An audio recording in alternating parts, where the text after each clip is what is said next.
आप सभी प्रभु के भक्तों को नमस्कार। स्वागत है आपका हमारे YouTube चैनल धर्मार्थ सनातन पर।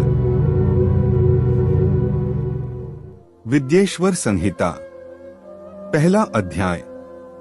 प्रयाग में सूत जी से मुनियों का तुरंत पापनाश करने वाले साधन के विषय में प्रश्न, जो आदि से लेकर अंत में हैं, नित्य मंगलमय हैं, जो आत्मा के स्वरूप को प्रकाशित करने वाले हैं, जिनके 5 मुख हैं और जो खेल खेल में जगत की रचना, पालन और सहार तथा अनुग्रह एवं तिरोभाव रूप 5 प्रबल कर्म करते हैं, उन सर्वश्रेष्ठ अजरमर उमापति भगवान शंकर का मैं मन ही मन चिंतन करता हूँ। व्यास जी कहते हैं, धर्म का महान क्षेत्र जहाँ गंगा यमुना का संगम है, उस पुण्यमय प्रयाग जो ब्रह्मलोक का मार्ग है, वहाँ एक बार महातेजस्वी महाभाग महात्मा मुनियों ने विशाल यज्ञ का आयोजन किया। उस ज्ञान यज्ञ का समाचार सुनकर पौराणिक शिरोमणि व्यास जी के शिष्य सूत जी वहाँ मुनियों के दर्शन के लिए आए।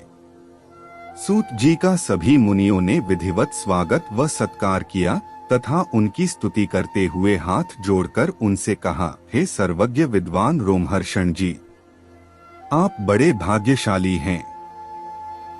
आपने स्वयं व्यास जी के मुख से पुराण विद्या प्राप्त की है। आप आश्चर्य स्वरूप कथाओं का भंडार हैं। आप भूत भविष्य और वर्तमान के ज्ञाता हैं। हमारा सौभाग्य है कि आपके दर्शन हुए।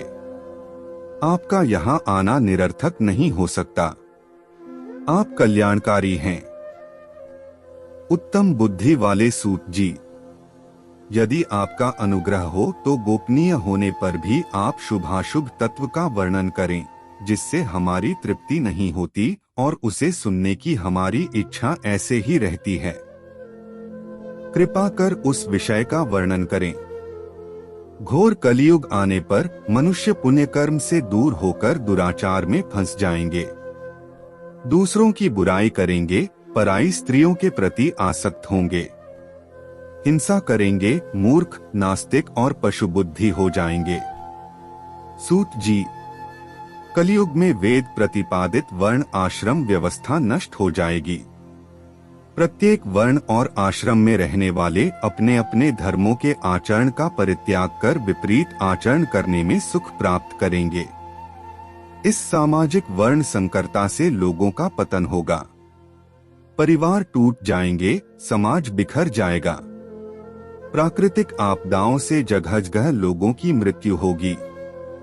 धन का क्षय होगा। स्वार्थ और लोभ की प्रवृत्ति बढ़ जाएगी। ब्राह्मण लोभी हो जाएंगे और वेद बेचकर धन प्राप्त करेंगे। मद से मोहित होकर दूसरों को ठगेंगे, पूजा पाठ नहीं करेंगे और ब्रह्म ज्ञान से शून्य होंगे। क्षत्रिय अपने धर्म को त्याग कर कुसंगी, पापी और व्यभिचारी हो जाएंगे। शौर्य से रहित हो वे शूद्रों जैसा व्यवहार करेंगे और काम के अधीन हो जाएंगे। वैश्य धर्म से विमुख हो संस्कार भ्रष्ट होकर कुमार्गी, धनोपार्जन परायण होकर नापतौल में ध्यान लगाएंगे। शूद्र अपना धर्म कर्म छोड़कर अच्छी वेशभूषा से सुशोभित हो व्यर्थ घूमेंगे। वे कुटिल और ईर्ष्यालु होकर अपने धर्म के प्रतिकूल हो जाएंगे, कुकर्मी और वाद विवाद करने वाले होंगे। वे स्वयं को कुलीन मानकर सभी धर्मों और वर्णों में विवाह करेंगे। स्त्रियां सदाचार से विमुख हो जाएंगी। वे अपने पति का अपमान करेंगी और सास-ससुर से लड़ेंगी। मलिन भोजन करेंगी। उनका शील स्वभाव बहुत बुरा होगा। सूत जी, इस तरह जिनकी बुद्धि नष्ट हो गई है और जिन्होंने अपने धर्म का त्याग कर दिया है, ऐसे लोग लोक परलोक में उत्तम गति कैसे प्राप्त करेंगे? इस चिंता से हम सभी व्याकुल हैं। परोपकार के समान कोई धर्म नहीं है। इस धर्म का पालन करने वाला दूसरों को सुखी करता हुआ स्वयं भी प्रसन्नता अनुभव करता है।